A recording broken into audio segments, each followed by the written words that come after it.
अमचन music की शानदार प्रस्तुति।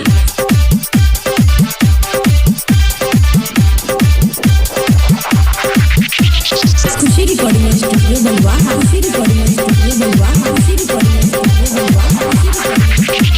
तुलांगा के तरने, तुलांगा के तरने।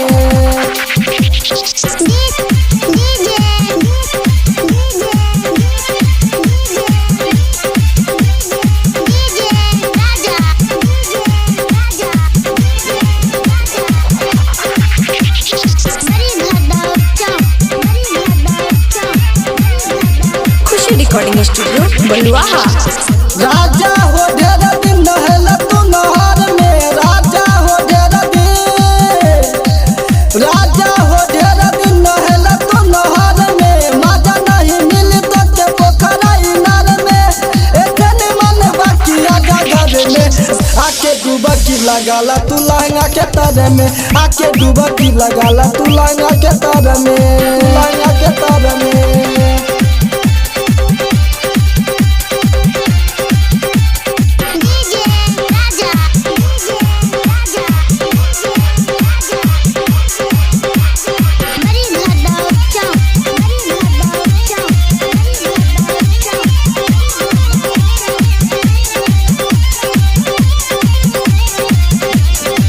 खुशी रिकॉर्डिंग स्टूडियो बलवा।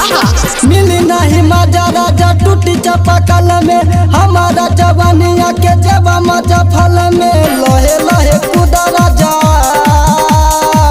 लहे लहे कुदा राजा, हाथ गोर फेरी के। जितना बमान राजा तेरा उतना देरी से, चाहे तू शाम तू नहाला भोर में। आके डुबकी लगाला तू लहंगा के तर में, आके डुबकी लगाला तू लहंगा के तर में, आके डुबकी लगाला तू लहंगा के तर में, आके डुबकी लगाला तू लहंगा के तर में, तू लहंगा के तर में।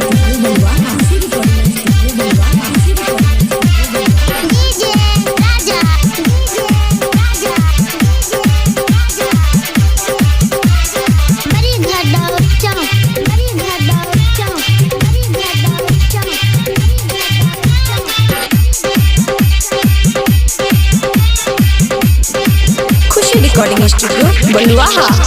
एक बेर नहीं बात बेरी बेरी अइबो, हमारा जवानिया में था नहीं पैबा। आके तनी देखा राजा, आके तनी देखा राजा, उल्की लगा के मन भर नहाला राजा, उल्की लगा के। मन नहीं भरी ताज हो दोपहर में, आके डुबकी लगाला तू लहंगा के तर में, आके डुबकी लगाला तू लहंगा के तर में, आके डुबकी लगाला तू लहंगा के तर में। खुशी रिकॉर्डिंग स्टूडियो बलवा।